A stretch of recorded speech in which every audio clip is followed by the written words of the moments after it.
नमस्कार साथियों, my name is Ritesh Sharma, English communication lecturer. Welcome again on my channel English time study. और friends, आज मैं जॉब इंटरव्यू के एक बहुत इंपॉर्टेंट पार्ट को आपके सामने लेकर आया हूं और आज का हमारा टॉपिक है फॉर्मल इंट्रोडक्शन। तो फ्रेंड्स देखिए, फॉर्मल इंट्रोडक्शन हमारे जॉब इंटरव्यू में एक बहुत इंपॉर्टेंट रोल प्ले करता है और हमें ये आना ही चाहिए। तो इसीलिए अब सबसे पहले मैं आपको ये बता देता हूं कि फॉर्मल इंट्रोडक्शन होता क्या है और किस तरीके से हम इस फॉर्मल इंट्रोडक्शन को हमारे जॉब इंटरव्यू में यूज करके एक जॉब को ले सकते हैं, जॉब को प्राप्त कर सकते हैं। तो फॉर्मल इंट्रोडक्शन फ्रेंड्स हम किसको कहते हैं? जब भी हम किसी हमारे रेस्पेक्टेड वन और एल्डर वन के सामने अपने आप को इंट्रोड्यूस करते हैं, अपने आप का इंट्रोडक्शन देते हैं, तो उसको हम हमेशा फॉर्मल इंट्रोडक्शन कहते हैं। तो अब आते हैं कि जो हमारा फॉर्मल इंट्रोडक्शन हमारे जॉब इंटरव्यू में किस तरीके से रोल प्ले करता है। तो आज के इस पूरे लेक्चर में मैं आपको पूरा कंसेप्ट क्लियर कर दूंगा कि ये किस तरीके से हमारे जॉब इंटरव्यू में एक बहुत इंपॉर्टेंट रोल प्ले करता है।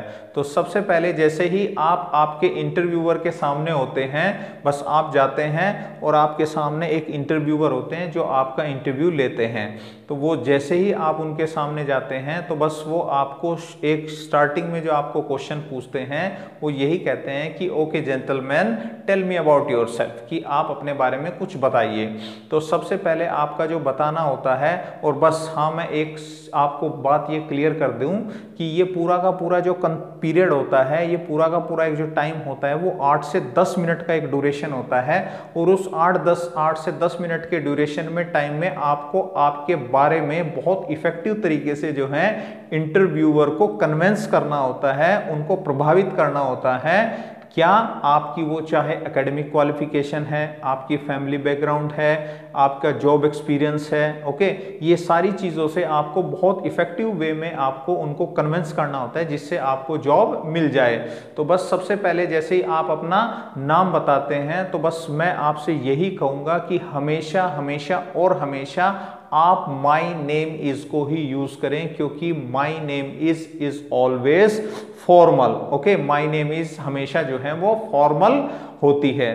तो आप आई एम या माई सेल्फ को आप इग्नोर करें, अवॉइड करें जब भी आप आपके पर्सनल इंटरव्यू में होते हैं। तो बस जैसे ही आप कहते हैं कि sir my name is so and सो, जो भी आपका नाम है, तो बस आप माई नेम इज बोलें। उसके तुरंत बाद जो है आप जैसे ही आप आपका नाम बता चुके होते हैं, उसके बाद आपको बताना होता है कि आप कहाँ से बिलोंग कर रहे हैं। तो बस आप सीधे सीधे कहेंगे कि sir I belong to Dehradun, I belong to Bangalore, okay, I belong to New Delhi. Okay, don't use I am from. I am from जो है वो फ्रेंड्स जो है हमेशा इनफॉर्मल होता है, एक इनफॉर्मल सेंस को क्रिएट करता है। तो इसलिए you can always use this I belong to, कि सर मैं यहाँ से बिलोंग करता हूँ। और बस जैसे ही आप बता देते हैं कि भाई कहाँ से आप बिलोंग करते हैं, उसके नेक्स्ट आपका स्टेप जो आता है वो आपका आता है फैमिली बैकग्राउंड, कि भाई आपकी फैमिली क्या है। तो आपको फैमिली बैकग्राउंड को कैसे आपको बताना होता है, सबसे पहले आपका जो कोटेशन आप यूज करेंगे वो करेंगे कि एज फार एज, ओके, बस आप इससे ही शुरू करेंगे कि sir as far as my family is concern, first of all my respected father mister so and so. Okay, तो कभी भी डोंट यूज श्री और श्रीमान, कभी भी आप श्री और श्रीमान मत यूज करें, always use mister so and सो, जो भी उनका नाम है। और उसके जैसे ही आप उनका नाम बता चुके होते हैं तो फ्रेंड्स तुरंत आपको उनका काम बताना होता है, यानी कि उनका प्रोफेशन बताना होता है। तो बस जैसे ही आप कह रहे हैं कि sir as far as my family is concern, first of all my respected father mister so and so, by profession he is a doctor, by profession he is a engineer, by profession is a lawyer, by profession he is a farmer. Okay, तो तुरंत आपने उनका काम बता दिया होता है। तो बस जैसे ही आप आपके फादर के बारे में कंप्लीट कर चुके होते हैं तो उसके बाद देखिए रिसेंट एक जो चलन चल रहा है, रिसेंट एक जो सिनेरियो है, उसमें पर्सनल इंटरव्यू में, फॉर्मल इंटरव्यू में आपको जो है वो आपकी मदर के बारे में भी लोग बता रहे हैं। ओके, अगर हो सकता है वो आपको पूछें कि okay what about your mother, तो उससे भी पहले आप मदर के बारे में जो है बता सकते हैं। सपोज कीजिए आपकी मदर जो है वो घर में गृहिणी है, तो ऑलवेज यूज की she is a homemaker, never use she is a housewife. Okay, now she is not suppose to housewife. अब आपकी माँ हाउस वाइफ नहीं है, she is a manager at your home. वो आपके घर में जो है एक मैनेजर की तरह काम कर रही हैं, वो आपकी हर चीज को, पूरे घर को मैनेज कर रही हैं। तो इसीलिए आपको जो है वो बताना होता है कि भाई she is a home maker, वो घर की मतलब एक पूरी मैनेजमेंट संभालने वाली हैं। अगर सपोज कीजिए वो वर्किंग में है तो आप सीधे सीधे कहेंगे कि sir my mother is a working lady. Okay, और बस उसके बाद अगर वो आपसे पूछते हैं कि भाई व्हाट अबाउट हर प्रोफेशन, कि क्या उनका प्रोफेशन है, क्या वो जॉब करती हैं, क्या वो काम करते हैं, then you can tell him कि sir she is a teacher, she is a bank worker, okay, she is a supervisor, तब आप बताएं। लेकिन बस उससे पहले आप सिर्फ इतना ही बता दें कि she is a working lady. उसके बाद अगर वो पूछते हैं तब आप बताएं कि भाई वो क्या काम करती हैं। उसके बाद जैसे ही आपको ये बता दिया होता है आपने, उसके बाद आपका आता है कि भाई आपसे वो पूछ सकते हैं क्या, या आप खुद ही बताते हैं सिबलिंग्स के बारे में। सिबलिंग्स हम फ्रेंड्स किसको बोलते हैं, हमारे भाई बहनों को बोलते हैं सिबलिंग्स। तो बस आपके सपोज कीजिए भाई बहन हैं, तो आप भाई बहनों को कैसे बताएंगे कि सर वी आर, सपोज कीजिए आप दो भाई हैं और एक सिस्टर है, तो हमेशा आप वी आर को यूज करें, वी आर कोटेशन को यूज करें, don't use I have. Okay, I जो होता है एक क्या होता है, एक डोमिनेंसी क्रिएट करता है आपके फॉर्मल इंट्रोडक्शन में, इसलिए प्लीज अवॉइड आई।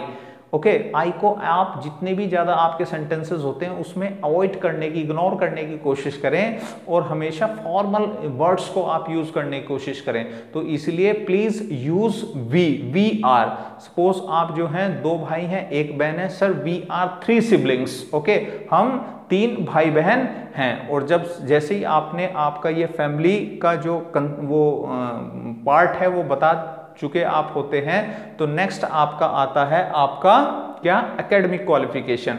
तो आप आपके एकेडमिक क्वालिफिकेशन को कैसे बताते हैं। सपोज कीजिए जैसे ही आपने क्या, एक तो आप ये ध्यान रखें कि हमेशा हमारे फॉर्मल इंट्रोडक्शन में हम हमेशा हाईएस्ट क्वालिफिकेशन को बताते हैं, जो आपने रिसेंट कंप्लीट की है उस क्वालिफिकेशन को। सपोज कीजिए आपने बीटेक किया है कि sir I completed my BTech. अच्छा, एक मैं आपको और चीज थोड़ा सा इसमें ध्यान दिलाने की कोशिश करूंगा कि don't use I have done.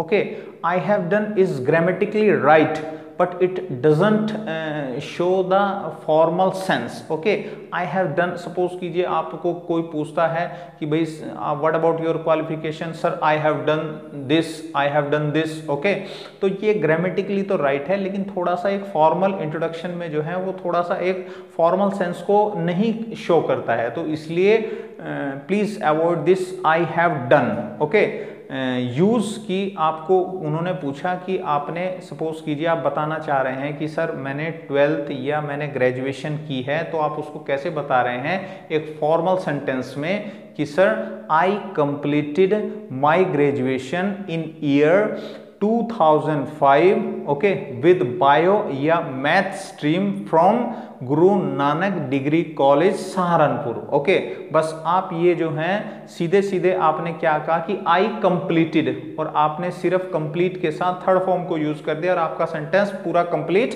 हो गया। तो बस आप इस तरीके से आपकी क्वालिफिकेशन को, एकेडमिक को आप बता सकते हैं। ओके, उसके बाद जैसे ही आप आपका एकेडमिक क्वालिफिकेशन कंप्लीट आपकी हो जाती है, तब उसके बाद आपका क्या आता है, आपका वर्क एक्सपीरियंस। ओके, तो वर्क एक्सपीरियंस आप किस तरीके से बताते हैं। सपोज कीजिए आपने, अच्छा वर्क एक्सपीरियंस से पहले भी क्या है कि जब आप एकेडमिक क्वालिफिकेशन बता चुके होते हैं, तो उसके बाद एक छोटा सा पॉइंट देखो मेरे ध्यान में अब फिर दोबारा से आया है कि जैसे ही आप एकेडमिक क्वालिफिकेशन आपने बता दी है, तो आपके पास एक क्या होती है, एक्स्ट्रा करिकुलर एक्टिविटीज होती है। तो एक्स्ट्रा करिकुलर एक्टिविटीज भी फ्रेंड्स जो होती हैं, ये हम हमारी एकेडमिक क्वालिफिकेशन, सपोज कीजिए हम ग्रेजुएशन कर रहे हैं, उसमें भी हम कुछ ना कुछ एक्स्ट्रा करिकुलर एक्टिविटीज को करते ही हैं। तो आपने सपोज कीजिए एनसीसी की है या एनएसएस एनएसएस की है या स्पोर्ट्स किया है, तो ये भी क्या होती हैं, एक्स्ट्रा करिकुलर एक्टिविटीज़ होती हैं। तो अब आप उसको एक्स्ट्रा करिकुलर एक्टिविटीज़ को भी आप साथ में बता सकते हैं। जैसे ही आपने एकेडमिक क्वालिफिकेशन को कंप्लीट कर लिया है, तो आप सपोज कीजिए आपने एनसीसी की है, तो एनसीसी का आपने सी सर्टिफिकेट किया है, तो आप उसको सीधे सीधे बता सकते हैं कि sir I completed my NCC C certificate with A grade या बी ग्रेड। ओके, जिस ग्रेड में भी आपने उसको कंप्लीट कर लिया है, आप उसको ऐसे बता सकते हैं। उसके बाद सपोज कीजिए आपने एनएसएस की है, ओके, आप कह सकते हैं कि sir I completed my NSS, okay, with A grade या बी ग्रेड, जो भी आपने किया है। तो ये एक्स्ट्रा करिकुलर होती है। स्पोर्ट्स होता है कि sir I participated in national level या university level cricket champions trophy, volleyball champions trophy, football champions trophy, okay. तो आप इस तरीके से स्पोर्ट्स को भी बता सकते हैं। अब आती है हमारी क्या कि भाई जॉब एक्सपीरियंस। जॉब एक्सपीरियंस में आप कहाँ काम कर रहे हैं, ओके, प्रेजेंट में आप कहाँ जॉब हैं, किस कंपनी में हैं, तो आप जो हैं सीधे सीधे बता सकते हैं कि sir presently I am working with this MNC, okay, कि भाई मैं अभी एट प्रेजेंट में इस एमएनसी के साथ काम कर रहा हूं, ओके। अब ये सारी चीज़ें जो हैं आप जब बता चुके होते हैं, तो उसके बाद ये 8 से 10 मिनट लेती हैं। ये 8 से 10 मिनट का मैक्सिमम 10 मिनट्स और मिनिमम 8 मिनट्स में आपको इन सारी चीज़ों को बता देना होता है। और जैसे ही आप आपका जॉब एक्सपीरियंस बता देते हैं, तो उसके बाद क्या होता है कि भाई उनके जो इंटरव्यूअर हैं, आपके इंटरव्यूअर के तरफ से आपके पास जो है एक सवाल, एक क्वेश्चन अराइज होता है। वो क्वेश्चन अधिकतर पूछते ही हैं कि भाई why do we hire you, कि भाई हम आपको क्यों रखें, ओके। ये बहुत टिपिकल सा और टेक्निकल सा क्वेश्चन होता है, और इसका बड़ा हमें सोच समझ के जवाब देना होता है कि भाई वो पूछ क्या रहे हैं। तो बस आप उसमें जो है सीधे सीधे आप ये नहीं कहेंगे कि सर आप मुझे इसलिए रख लीजिए कि मैं आपको जो है वो आसमान के तारे तोड़ कर ला दूंगा, आप उसको ऐसे नहीं बोलेंगे। आप सीधे सीधे कहेंगे कि सर माई एकेडमिक या माई प्रोफेशनल क्वालिफिकेशन या माई प्रोफेशनल या academic qualification criteria is matching with your job profile, कि सर मेरा जो एकेडमिक या प्रोफेशनल क्वालिफिकेशन का जो क्राइटेरिया है, वो आपका जो जॉब प्रोफाइल है, जो आपने जॉब प्रोफाइल दिया है, उससे पूरी तरीके से मैच कर रहा है, इसलिए आप मुझे इस जॉब को दें, ओके। तो ये एक क्या होता है कि पूरा का पूरा जो है एक ये फ्रेंड्स फॉर्मेट है, और इस फॉर्मेट को जो है आपको बहुत इफेक्टिव तरीके से जो है इंटरव्यूअर को समझाना होता है और बताना होता है। और देखिए शब्दों का चुनाव, ओके, सिलेक्शन ऑफ वर्ड्स, और जितना भी आपका स्ट्रॉन्ग शब्दों का चुनाव होगा, if you have a strong selection of words, okay, definitely जो है आप अपनी बात को बहुत बेहतर तरीके से जो है वो इंटरव्यूअर को समझा सकते हैं, उनको कन्विंस कर सकते हैं, और एक अच्छी जॉब को आप ले सकते हैं। तो फ्रेंड्स मैं आपसे जो है बार बार यही रिक्वेस्ट करूंगा कि बहुत सारे ऐसे कैंडिडेट्स मेरे भी एक्सपीरियंस में आए हैं जिन्होंने कहा है कि सर मेरा इंटरव्यू बहुत अच्छा हुआ है, ओके, और मैंने सब कुछ वहां पर बताया, लेकिन उसके बावजूद भी कहीं ना कहीं कोई एक ऐसा लूप होल, कहीं ना कहीं एक कोई ऐसी कमी रह जाती है जो स्टूडेंट्स को नहीं पता होती है कि भाई फॉर्मल तरीके से हम अपने आप को कैसे इंट्रोड्यूस करें। और बस हमें क्या होता है 8 से 10 मिनट ही अपने आप को फॉर्मल बनाना होता है। क्योंकि हम एक जॉब को लेने जा रहे हैं। और डेफिनेटली जो है अगर आप इस फॉर्मल इंट्रोडक्शन के पूरे कंसेप्ट को जो है वो इम्प्लीमेंट करेंगे, लागू करेंगे, और आप जो हैं इससे कन्विंस करेंगे आपके इंटरव्यूअर को, definitely you will crack the interview. आप इंटरव्यू को क्रैक कर सकते हैं और आपको जॉब मिल सकती है। तो इसीलिए मेरी आप सबसे रिक्वेस्ट यही है कि प्लीज़ आप इस पूरे के पूरे फॉर्मेट को फॉलो करें, और डेफिनेटली अब नेक्स्ट टाइम जब भी आप जो हैं किसी जॉब के लिए जाएंगे, I will definitely wish you कि you will crack the interview and you will definitely get a job, कि आपको जॉब जरूर मिलके ही रहेगी। ये मेरा पूरा का पूरा कॉन्फिडेंस है आपके साथ, ओके। तो आप अब मैं आपसे यही रिक्वेस्ट करूंगा कि ज़्यादा से ज़्यादा जो है आप इस पूरे के पूरे फॉर्मेट को, इस पर्सनल इंटरव्यू को, इस फॉर्मल इंटरव्यू को, जो इंट्रोडक्शन को जो है वो शेयर करें, ओके, और सब्सक्राइब भी करें फ्रेंड्स, ताकि जो है वो ज़्यादा से ज़्यादा लोगों को जो है इसका बेनिफिट हो सके। ओके यही मेरी रिक्वेस्ट है। और बाद में मैं आपको बस यही कहूँगा कि if you have any suggestion और comment, definitely you can drop comment in comment box. Okay जो भी आपका सजेशन है, डेफिनेटली मेरी आपसे रिक्वेस्ट यही होती है हमेशा कि आप जो हैं वो कमेंट करें, ज़्यादा से ज़्यादा कमेंट करें, जिससे जो है मुझे भी फीडबैक मिल सके कि भाई मैं किस तरीके से और ज़्यादा से ज़्यादा आपको दे सकता हूँ। Thank you so much.